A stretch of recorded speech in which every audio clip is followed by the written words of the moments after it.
Ini mohon nasihat Ustaz agar anak-anak menjadi anak soleh.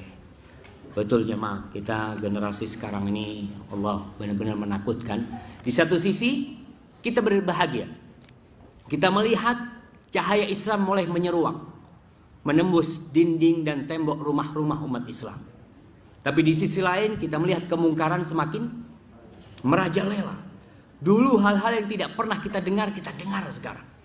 Na'udzubillah min dzalik. Tapi begitulah peperangan antara al-haq dan al-batil. Ketika kebaikan itu semakin kuat, maka iblis dan bala tentaranya akan semakin berjuang untuk menutup cahaya keimanan. Yuriduna ayyutfi'u nurallah biafwahim. Mereka ingin mematikan cahaya Allah dengan lisan mereka. Nggak bakal bisa. Wallahu mutimmu nurihi walau karihal kafirun. Allah akan sempurnakan cahayanya. Anak-anak nih, generasi masa depan. Dan alhamdulillah pemerintah kita juga sudah perhatian tuh. Yang namanya no drug, narkoba itu apa?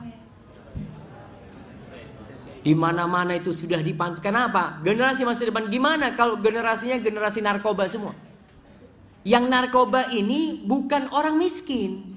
Orang miskin narkoba gimana bisa, Ustaz?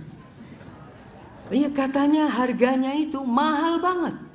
Makanya orang-orang kaya yang sekolah-sekolahnya di sekolah tinggi, yang harapannya mereka itu bisa memperbaiki negeri kita ini, ternyata anak-anaknya itu jadi narkoba. Maka perlu dipikirkan gimana solusinya. Caranya adalah yang pertama, bagi seorang ibu yang ingin anaknya soleh, ajarkan sholat kepada anak. Ibu-ibu kadang-kala telat sholatnya, usahakan tidak telat dengan sholatnya. Anaknya tuh dari kecil diajarin zikir, diajarin wudu, mau tidur diajarin bacaan-bacaan sebelum tidur ya, duduk sama dia, kemudian dicarikan teman-teman yang baik. Kalau anaknya pinter itu bismillah masukin pesantren nih. Karena sebagian orang kalau anaknya pinter dimasukin umum, biar nih jadi dokter Ustaz. Kalau nakal, nih yang nakal nih pesantren bisa.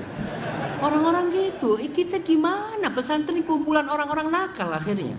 Maka hati-hati gitu. Kita berusaha dan berdoa. Senantiasa bapak-bapak nih ya, usahakan dalam seminggu walaupun sibuk bekerja, usahakan makan bareng sama anak. Usahakan makan bareng satu nampan kalau bisa.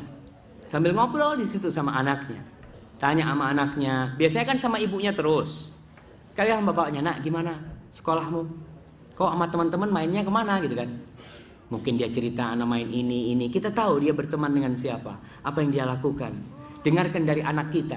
Banyak anak kita memiliki keluh kesah yang bapaknya nggak pernah dengerin. Pikirnya bapaknya kewajiban anak cuma kasih makan. Udah dia minta game, anak kasih game. Dia minta HP, anak kasih HP. Kurang apa nah Ustaz? Kurang apa jemaah? Anak itu perlu pendekatan dari hati ke hati. Kita lihat Rasul sallallahu alaihi wasallam makannya bareng sama bukan anaknya, anak istrinya, anaknya Ummu Salamah. Makan satu nampan. Si anaknya ini makannya kemana-mana tangannya. Rasul sallallahu alaihi wasallam mengatakan, ya udah, wahai anak kecil, samillah. Kalau mau makan, baca bismillah. Wa kul mimma yalik, makan yang di depannya kau. Kalau kau mau makan, makan yang di depannya, jangan makan yang di tempatnya orang. Itu nasihat Rasul sallallahu alaihi wasallam. Rasul duduk bersama dia. Rasul SAW benar-benar berusaha untuk menciptakan keluarga-keluarga yang bercahaya, yang di situ ada keimanan. Karena dengan keluarga-keluarga itu yang beriman, insya Allah semuanya akan menjadi beriman. Di tempat kerjanya dia akan mewarnai. Tapi kalau orang tuanya jarang kumpul sama anaknya, ketika waktu sholat, nah yuk ke masjid sama bapak, bawa tuh anaknya masjid. Mungkin dia nggak kenal sama masjid, dan kita bersyukur sekarang ini masjid sudah mulai full. Dulu jamaah tahun 70-an 80-an tuh nggak ada orang ke masjid jamaah. Yang ada cuma imam sama tukang azannya. Nah, dan itu masih ada di beberapa tempat sekarang. Tapi sekarang masya Allah. Dan itulah yang membuat musuh-musuh Islam kebingungan. Nggak bakal bisa diredam nih. Islam akan kembali nggak bisa diredam. Mereka dengan berbagai cara mengonter Islam. Enggak. Islam itu dimulai dari rumah Allah Subhanahu wa taala. Rasul SAW memulai dari rumah Allah Subhanahu wa taala, memulai dari Masjid Nabawi. Di situ Rasul SAW memulai semua strategi untuk berdakwahnya. Semuanya dimulai dari masjid. Dan kita bersyukur masjid sudah mulai ramai. Misalkan kita memakmurkan masjid, anak kita diajak, dan doa buat anak kita supaya dia jadi anak yang soleh.